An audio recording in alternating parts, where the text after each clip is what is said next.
Alrighty. I call this meeting of the Student Services Committee of the Waukesha Board of Education to order. First up is verification. The meeting was properly posted. Yes. Yes, thank you. No minute approval at this time. Next up is opportunity for public comment. Do we have anyone signed up? Anyone? No? Okay, moving on to our action, discussion, information items section. First up is 5 Stones. Great. I'll just give a quick intro. Mark Lenner is here, our Director of Student Services. He presented, it was back in June, so a few months ago, he presented with the 5 Stones of Fox Valley area, presented information on human trafficking and how we can use that to educate our students. So tonight, Mark is here to share a few more details. He's collaborated with the teaching and learning directors.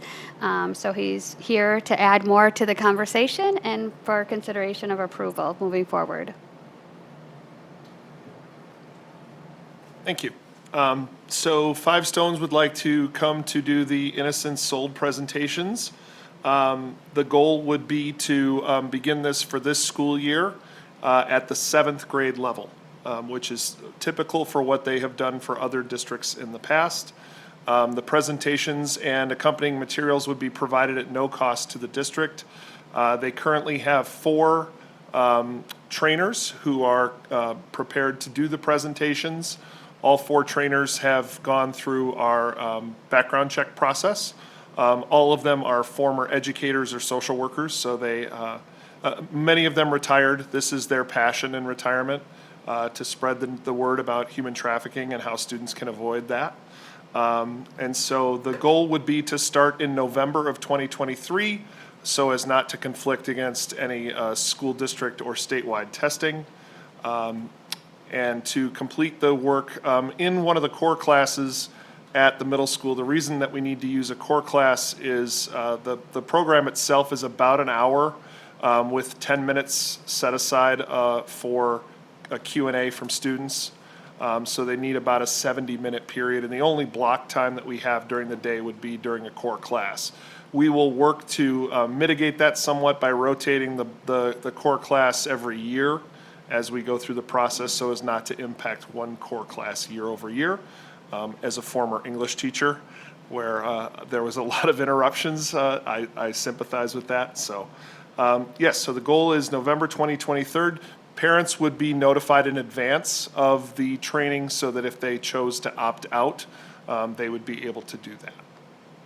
So I'm here to answer any questions that you may have and ask for that approval. Excellent. Any questions? Ready? I just had a question. In the past or with other districts, were there reasons that any parents chose to opt out? Were there a number of parents that did or not? No, my understanding is that most parents, appreciate the fact that their students are getting this training. I don't believe there's been a significant number of opt-outs. Thank you. Any other questions? Oh, yeah. Just one more, I'm sorry. Yeah. Where are you going to start this year? Did you decide which core content or is that? No, we just discussed that with the various schools, but we'll make that determination moving forward. So. Okay. Thank you. Mrs. Zenobia? So what is, how many students are going to get it at in the first phase, if you will? I mean, we're going to target all of 7th grade? All 7th graders would be Okay, the so goal. that's going to, Yep. all right. How long is that going to take for all 4 instructors will be on site? And Yes.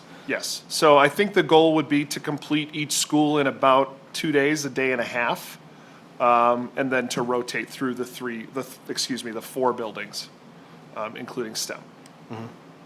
And they'll obviously space that out. Any idea weeks or between each school? That really comes down to the availability of the trainers, and they have said that they will be available. When I spoke with them last, some of them were taking vacation time outside the country in October, but that would make them available for November.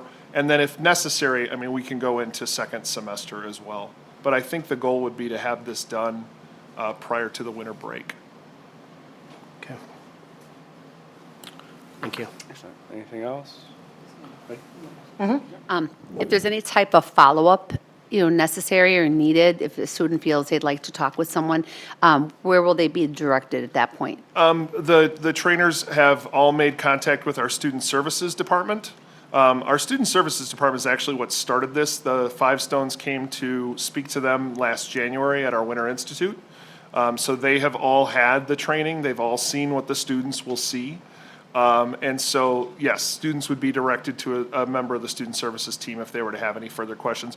Or if they were to reach out to a trainer and say, I have a concern about my friend, I have a concern about my family member, the trainer will then help assist them to the correct staff member in the building. Great. Thank you. Any other questions? All right. So this is an action item. So I'd be looking for a motion to approve the implementation of this in our schools. So moved. Thank you. Is there a second? Second. Alrighty. Any more discussion? All those in favor say aye. Aye. Opposed? 4-0. Thanks much. Thank It'll you. work out really good. Thank you very much. Excellent. Alrighty. Next up is the policy 5200 attendance. Yes, this is one of the policies that Neola brought forward for recommended updates. I have Mark Leonard staying here, up here, since a lot of what he does deals with attendance. I can just highlight a few of the revisions that are seen in your color copy of your packet. So in looking at the overall policy, on the very first page, there are no edits to that. One of the main things they did is around the terms and definitions, and that's outlined on page 3, where we have truancy, habitual truant, and part of the school days defined. Some of these were in other areas of the policy. They just put them all now under the definitions.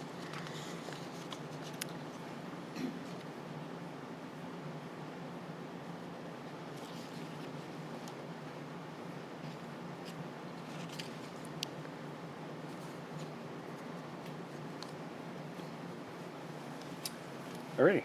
Any questions on the policy?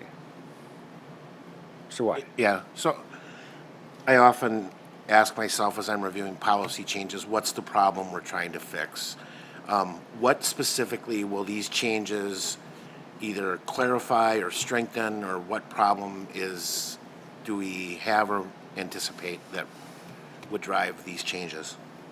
I believe, for example, under the truancy definition, it now more closely mirrors that of the state statute, where it reads, a student will be considered truant if the student is absent all or part of one or more days from school during which the school attendance officer, principal, or a teacher has not been notified of the legal cause of such absence by the parent or the absent student. A student who is absent intermittently for the purpose of defeating the intent of the Wisconsin compulsory statute would also be considered truant. So it really is just there to better mirror the state statute. Okay. I noted that we added in, I think, a couple places that the student has to be excused in writing by their parent. Did we have issues where there were conflicts as to whether or not a parent had truly excused a child? And I don't have a specific example to give to you, but I was an assistant principal for 15 years. And as a result, there were many times where students would attempt to do a little penmanship practice with their parent's signature Sure. to excuse themselves from school. okay. Email is also an issue sometimes. The student will send an email to the school posing as the parent. Yeah. So that's why we'd like it in writing. Correct. That was an issue for a while. Mr. Zenobia? So in the definition of truant, it's talking about a time frame where a student could go, I guess they could be truant within the building if no one knows where they are. Correct. What is the time frame roughly that you would consider it? truant for that day? and that's. Roughly, I know that's very vague. I'm just kind of curious. And I but- think, well, oftentimes it speaks to the intent, you know, and of course, there's a great deal of latitude that comes into this from an administrative perspective. You know, if a student is absent from a class because they are unwell, you know, and they are in the restroom because they are not feeling well, I think the initial inclination is to support that student. However, when that becomes a daily occurrence, specifically during the same class period, where that student may, and there's lots of reasons why that could happen. It could be anything from anxiety to avoidance. And so I think that the terminology now used in the policy is wide enough to allow for that discretion. It talks about all or part of a day. And that, you know, well, what is part of a day? Is a minute a part of a day? I would argue that it is, you know. I certainly don't think that's the intent. So, And I guess what I'm getting at is, does it make any sense? It sounds like it wouldn't necessarily make a lot of sense to try to define that time period. You're saying it could be a period of class, it could Correct. be someone goes home for lunch and doesn't come back. correct, yeah, So, okay. yeah. Have to live within the rules as which they are stated in things like our student handbook. Okay. All right, thank you. Any other questions? How do we handle students that turn 18 and go into the office and say, I'm in charge now? My response to that would be that they are compelled to attend school through the semester in which they turn 18, which is what the state statute says. Now, having said that, there would also have to be a larger conversation as to why that student is making that declaration and what we could do to prevent that, of course. So that still happens? We had it. I think there are times where students think that, you know, on my 18th birthday, this will be my Right. last day, and Yeah. then it comes down, and you would hope that prior to that, or once that becomes public, Right. that's where the team wraps around that student to encourage them and Okay. give them all the great reasons as to why they really do need that high school diploma. Yeah, okay, So, excellent. Any other questions? Yeah, I just, What? Yep. yeah, just one more. I guess I'm also curious about the addition of policy around students who are attending through open enrollment. yes. Can you help me understand a little bit better what this is helping with? Yeah, open enrollment is, you know, it's a part of state statute that allows a student to attend their non-resident school. The caveat to that is they have to attend regularly and not be considered truant. So, you know, for example, you cannot remove a student under open enrollment, for example, because they are failing a course or courses. You cannot remove them from open enrollment because of behavior concerns, but you can remove them under the state statute due to habitual truancy. So if a student is found to be habitually truant and properly notified of same, they can then be removed at the end of the next term. So that's just establishing that in policy. That's something that we would already be doing, but it's just not, okay. Yep, it's been in state statute for years. Got it, okay, thank you.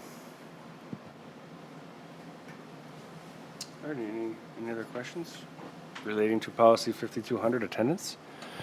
All right, be looking for a motion to approve the policy as presented. So moved. Thank you, Mr. Watt. Is there a Second. second? Thank you, Ms. Koenig. Second. Any further discussion? Seeing none, all those in favor say aye. Aye. Aye. Opposed, 4-0. Thank you very much. Up next is other business, which is recommendations for future meetings. Does anybody have any recommendations for a future meeting? No? Not this time. No? Nothing? Alrighty, well, if something pops up, email myself and Jen, and we will get it on the agenda. I would say still with the agenda, we are still working to find that great time, Yeah, I like how know, I many know. agenda items, what's the amount of time? So I'm trying to link people together when they have multiple topics. Yeah, for so sure. we're still working on Nope, that. I but totally understand. Maybe we can fit one more item into Yeah, the we could mix definitely. here. Yep, for sure. Okay, alrighty. So that concludes our meeting. Thanks, everybody, for taking the time to come, and meeting adjourned.